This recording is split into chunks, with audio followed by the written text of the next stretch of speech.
context of this combo is the 2-petal horizontal same direction flower in split time in a turnaround going to the left. And as you're doing this turn, or at least as I'm doing this turn, I'm pivoting on my left foot and I'm pushing off with my right foot, and my right foot is the one, and my right poi as well, are always in the front. So hand facing this way. Let's start with the right in front, and that'll be the first one. So we'll go 5, 6, 7, 8, then right front, and 1, and 2, we'll do 10 of them, 3, and 4, and 5, and 6, and 7, and 8, and 9, and 10. And now let's go to underhand. The sharp right is in the front, and that'll be our 1. So here we go. So 1, and 2, and 3, and 4, and 5, and 6. Strong core. And 8, and 9, and 10. And we would be standing here in the T stance. Now, you can do it how you want. My preference, or at least the last time I just did it, I'm also coming off of this knee injury thing, was I was doing a heel turn on my left heel. But that's what I normally, in the past, did ball turns. Whatever floats your fancy, but I definitely prefer turning on my left leg to my right leg. And you're using this generic paddle step we've used many times, where you're standing in your T, you push off with the front foot, which is the bottom part of the T, then you turn, and then you push off and turn, and push off and turn, and push off and turn, and push off and turn, and push off and turn, and you try not to step forward so as to not shift your weight too much. You want your weight under you more. You're doing less transfer of weight to your right leg when you're pivoting on your left leg.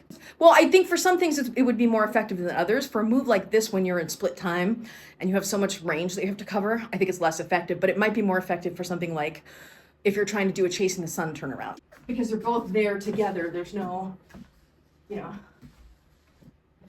I think that works a little easier than when you're trying to do it at a 2-petal or 4-petal flower turnaround. Your mileage may vary. Don't let my preferences become your limitations. Your right foot is always forward and your right foot is always forward and your right arm is always forward. And as you pivot, you step. And as you pivot, you step.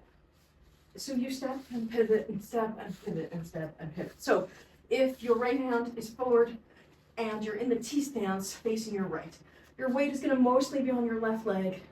You're going to come from overhand across the bottom, step, shift your weight a little bit so that you can get around, keep your weight on your left leg, then you come up over the top and step, come across the bottom, come across the top, the bottom, the top, the bottom, the top, the bottom, the top, the bottom. Okay, now from underhand, let's go around twice, 5, 6, 7, 8, and come up and over, across the bottom, or underhand 5, 6, 7, 8, up and over, down and across, 5, 6, 7, 8, up and over, down and across, 5, 6, 7, 8, up and over, down and across, 5, 6, 7. Last time, up and over, down and across.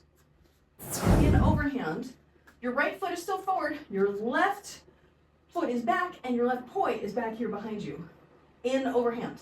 Now you're going to pivot and turn and step and come up and over and bring your left poi to the back position again. And then pivot, turn, step, and come across the bottom to the back position, and now you've done a full 360. So you go up and over, pivot, turn, step, down and across, pivot, turn, step, up and over, down and across, turn, up and over, turn, down and across, turn, up and over. Now, starting here in underhand, we'll do 5, 6, 7, 8, down and across, then up and over, and 5, 6, 7, 8, down and across, up and over, 5, 6, 7, 8, down and across, up and over, 5, 6, 7, 8, down and across, up and over, 5, 6, 7, 8, down and across, up and over, 5, 6, 7, 8, down and across, up and over, and last time, 5, 6, 7, 8, down and across, and up and over. And let's try and do the Pilates for the turn. So if you're here with your right arm forward and your left arm back, and you turn 180 degrees, the left arm comes up, and the right arm is going to come down. And you're going to step so that you end with your right foot forward, your right arm forward, and your arms are in a line. Now, your right arm's going to come up, the left arm's going to come down, and you're going to step as you turn. Then the left arm's going to come up, and the right arm's going to come down as you step and turn. Left arm down, right arm up, step and turn. Left arm up, right arm down, step and turn. Left arm down, right arm up, step and turn. Left arm up, step and turn. Left arm down, step and turn. Left arm up, step and turn. Right arm up, step and turn.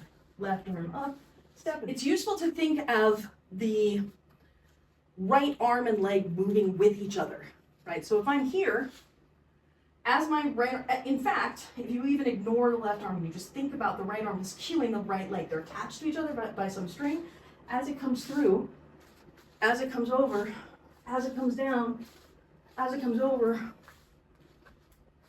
And if you just line up your right foot and right arm the whole time through, maybe that'll help. Let's try, we'll do the count off. 5, 6, 7, 8, and we'll go 1 turn, 5, 6, 7, 8, 1 turn, 5, 6, 7, 8, 1 turn, 5, 6, 7, 8, 1 turn. Now we're going to go 2 turns. 5, so we'll end up back here. 5, 6, 7, 8.